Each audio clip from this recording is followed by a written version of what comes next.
Hi everyone, this is Veronica. आज हम बात करने वाले हैं एक एशियन डियर की कि उसको एक्सटिंक्शन से कैसे बचाया गया। उसका पॉपुलेशन इतना डिक्लाइन हो गया था कि वो अबाउट एक्सटिंक्शन था।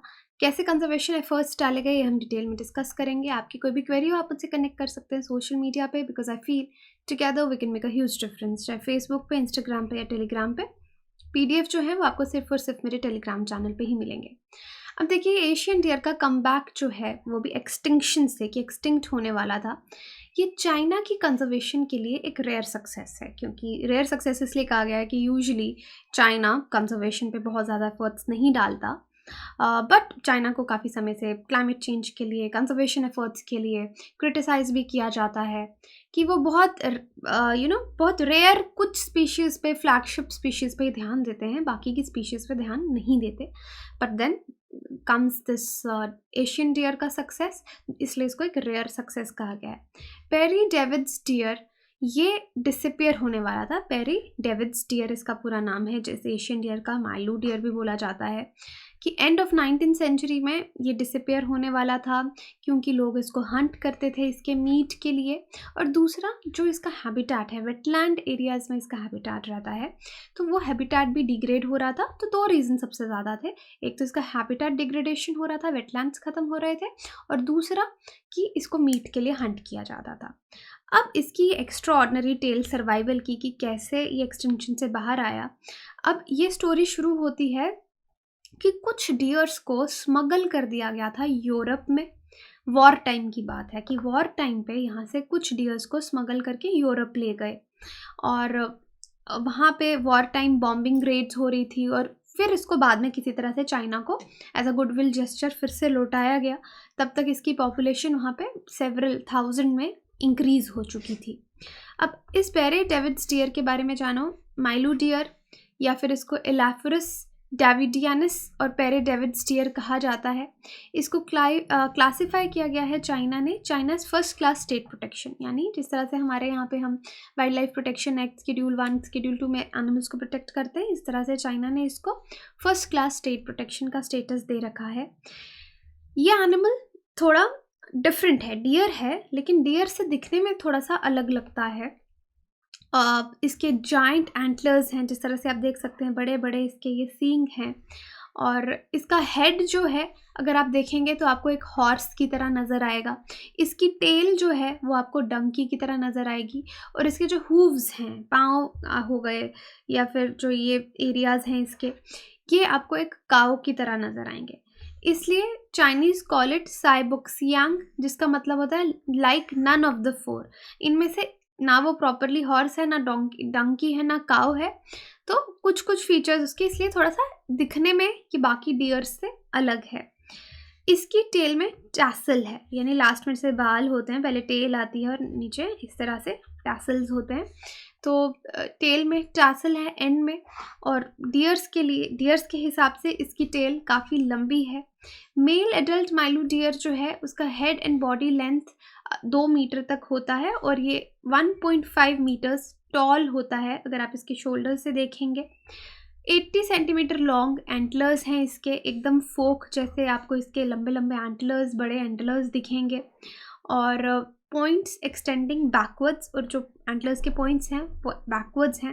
फीमेल माइलू डियर जो है उसमें एंटलर्स नहीं होते, और साइज़ में भी वो मेल डियर से थोड़ी छोटी होती है। ये इस डियर के बारे में मैं आपको बता रही हूँ। अब माइलो डियर की जो फर्टिलिटी है वो पुअर है, बहुत ज़्यादा रिप्रोडक्टिव रेट नहीं है। विदाउट ह्यूमन इंटरवेंशंस तो शायद इनके ब्रीडिंग प्रोग्राम्स अगर ह्यूमंस ना कंडक्ट करें तो हो भी नहीं सकता। पुअर फर्टिलिटी है। जेस्टेशन पीरियड इसका बहुत ज़्यादा है, 9.5 मंथ का जेस्टेशन पीरियड है। बाकी स्पीशीज़ जितने भी डियर के उनसे कहीं ज़्यादा।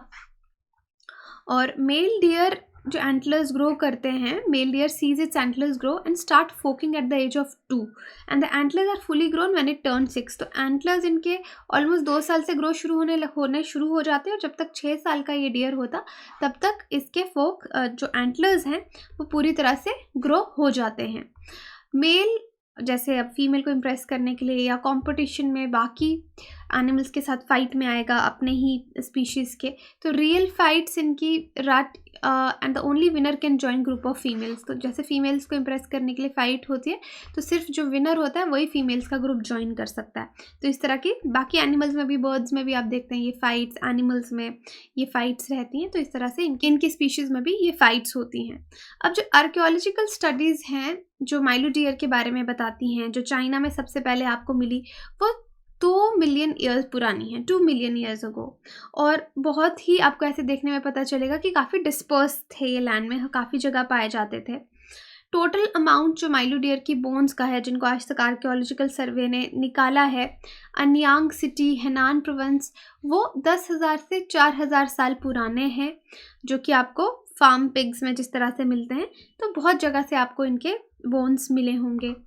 अब जो कमबैक इसका, उसके बाद लेकिन एक समय की हम बात कर रहे हैं कि इनकी पॉपुलेशन बहुत ही अलग अलग लैंड पे ये पूरा फैला हुआ था, लेकिन बाद में इसकी पॉपुलेशन कम हो गई और फिर एकदम रिमार्केबल इसकी कमबैक हम देख रहे हैं। तो कमबैक रिमार्केबल है, ये एक लक भी है, और दूसरा डेडिकेशन कि कुछ स्मॉल ग्रुप है कंजर्वेशनिस्ट का, जो इसके कंजर्वेशन को लेके चाइना में और अब्रॉड में काम कर रहे थे। तो एक्सपर्ट्स का मानना है कि Pere David's deer remain rare. एक तो ये रेयर है ये डियर, और जो चाइना की बायोडाइवर्सिटी है उस पर काफ़ी टॉल पड़ा है कि काफ़ी एनिमल्स आपके डिक्लाइन हुए हैं। अब कंट्री ने काफ़ी ज़्यादा स्पीशीज़ को प्रोटेक्ट करने के लिए रूल्स बनाए हैं, प्रोटेक्शन दिया है, जैसे कि जायंट पांडास हो गए, एलिफेंट्स हो गए, लेकिन क्रिटिक्स कहते हैं उतने एफर्ट्स तो भी नहीं डल रहे जितने डालने चाहिए चाइना को।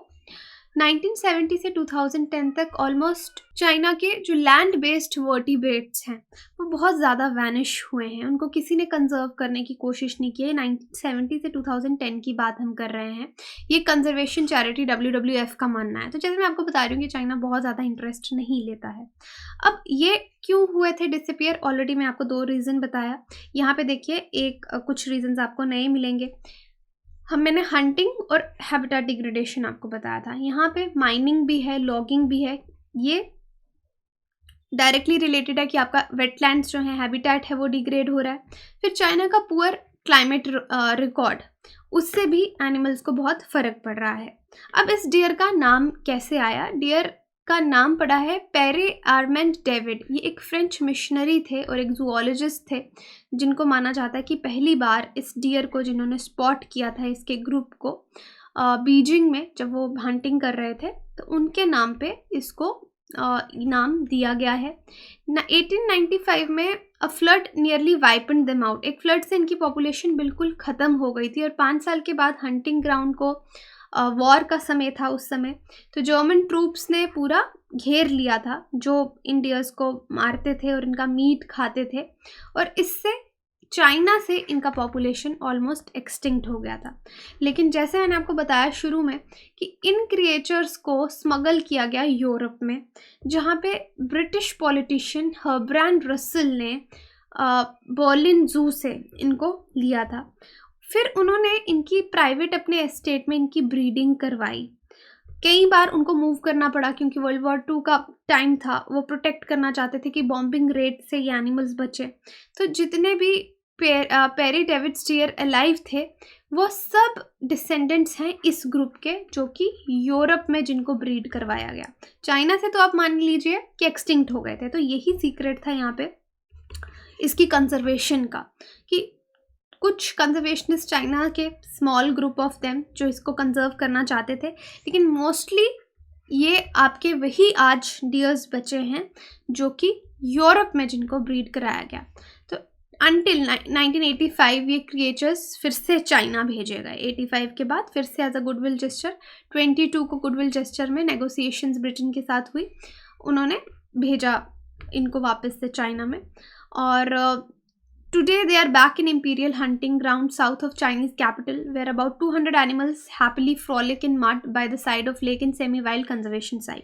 तो आज आपको अराउंड इस तरह के 22 के 200 एनिमल्स हो गए हैं जो ईजिली अपने हैबिटेट्स, वेटलैंड्स में घूमते हैं, और कैप्टिव पॉपुलेशन इनकी आज 8,000 के करीब है। ये ऑफिशियल फिगर्स हमको ये बताती हैं, लेकिन ऑब्वियसली फ्यूचर रिस्क इस एनिमल के साथ जुड़े हैं, ये एक्सटिंक्ट हो सकता है अगर ह्यूमन इंटरवेंशंस ना रही तो।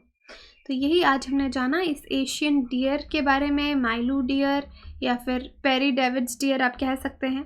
तो इसका कंजर्वेशन का स्टोरी भी इंटरेस्टिंग है, किस तरह से यूरोप चले गए थे तो बच गए, वरना शायद आज एक्सटिंक्ट ही हो गए होते। अब आपके लिए क्वेश्चन है, which of the following are the most likely places to find the musk deer in its natural habitat?